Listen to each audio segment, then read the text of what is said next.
the social dilemma.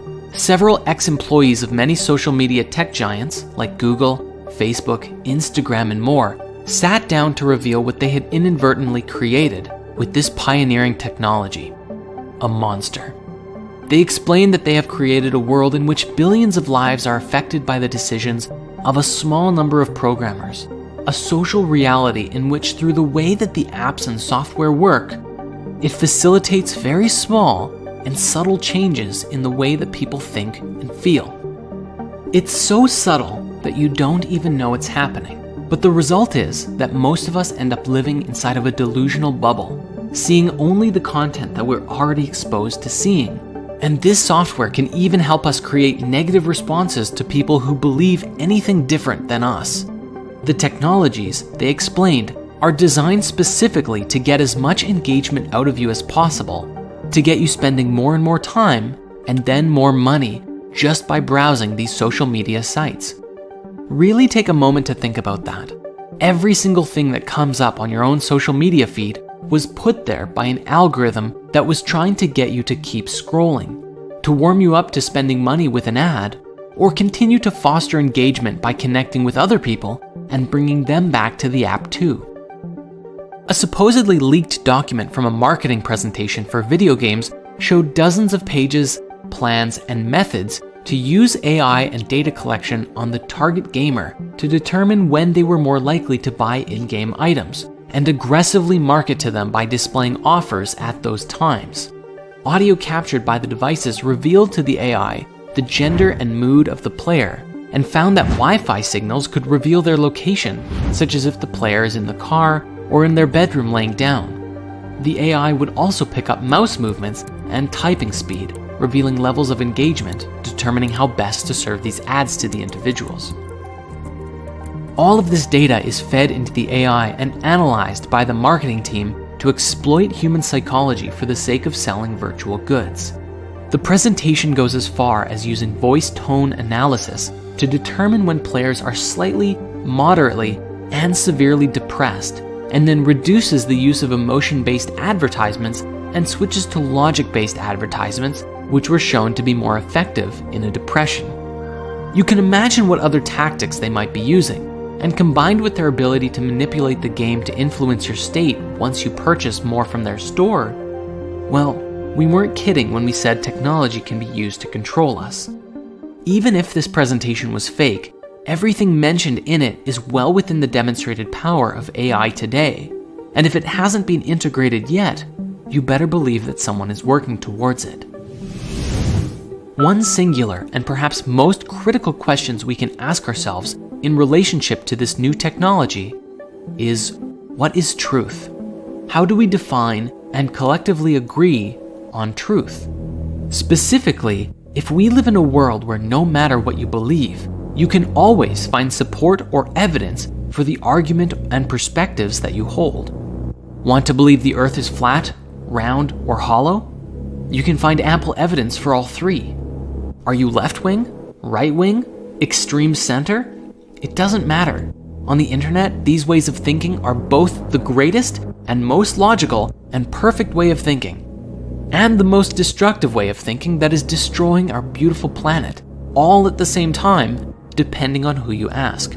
Thus, the question of truth becomes a pertinent one. How do we, collectively as a species, find truth together? This is a question that we will revisit further down our path. Regarding the modern news and entertainment industry, we already know that the masses are manipulated daily to think and feel and respond in certain ways. And with the insights offered in the social dilemma, it seems as though our social media is also encouraging us to begin behaving in hive mind mentality. This technology appears to cause us to stop becoming unique individuals and become just a cog in a massive machine. And this is where there's a pending issue with the integration of technology. What's to stop the AI from changing the nature of your being based on who's advertising to you in any given day on a deeper level than ever before? In the world today, as people have negative responses to news or events, this fuels more negativity around the issue. Not to mention, the news actively fuels more negative press and stories on a daily basis. so that even if there's a lot of good in the world, the negative stories always seem to get more attention. Conspiratorially speaking, there is more and more evidence that shows that consciousness actively steers reality, that our focus and what we focus on dictates what kind of life we experience. People with hope for the world are driven to create things, but people who focus on all the negative stuff in their life generally have more anxiety around things that happen and become stuck in their own fear. The coronavirus pandemic was a great example of this, as we saw mass divisions from people wearing face masks and generally being scared of potentially spreading this thing, and those who just relaxed into the quarantine and said, all right, we're here, and I'm going to use this as an opportunity to create some meaningful change, at least in my own life. And they did. If Facebook and Google are steering the mainstream narrative, then they ultimately have a massive influence in the direction that society goes. They could design their systems to create peace and prosperity in the world, but their core focus is profit, which is good for business. So why would they change their business model? This couldn't have been made more evident by a personal quote from Mark Zuckerberg, founder of Facebook, who actually said, "What's good for the world isn't necessarily what's good for Facebook." Yes, he really said that, and he owns one of the largest companies in the world, influencing the lives of billions. Even if humanity was connected digitally with all of this access to information, such as consciousness integration and all that, unless you were actively looking to download and install books and wisdom into your mind, it's all too likely that the focus of our collective mind could be hijacked by advertisements, entertainment, or other things. The exact same as how we are constantly distracted by social media today, and this could even be used to steer our species in the direction of whoever or whatever was pulling the strings. At this point, it almost appears as though this kind of technological integration is inevitable, and if you're conflicted about it, you're not alone. On the one hand, the ability to read every book you ever wanted to in days, or learn more about yourself and the universe in such a short time, or master Kung Fu, is very appealing.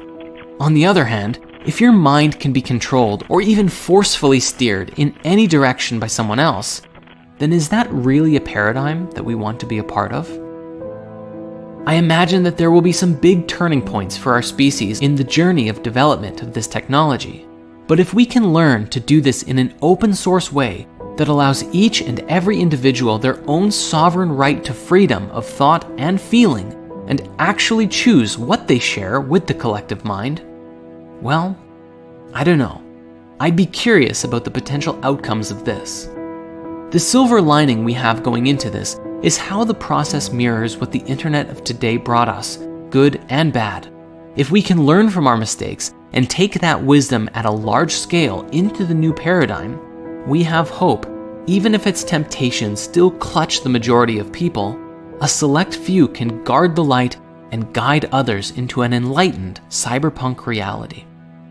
You can start practicing right now by being mindful of how your relationship with social media truly affects your life and the lives of those that it connects you with, and hopefully pass that wisdom on to future generations. If a great positive shift doesn't occur, we will forever be destined to repeat our mistakes on greater and greater scales until we finally do. If these conspiracies frighten you, please go and watch The Disclosure of You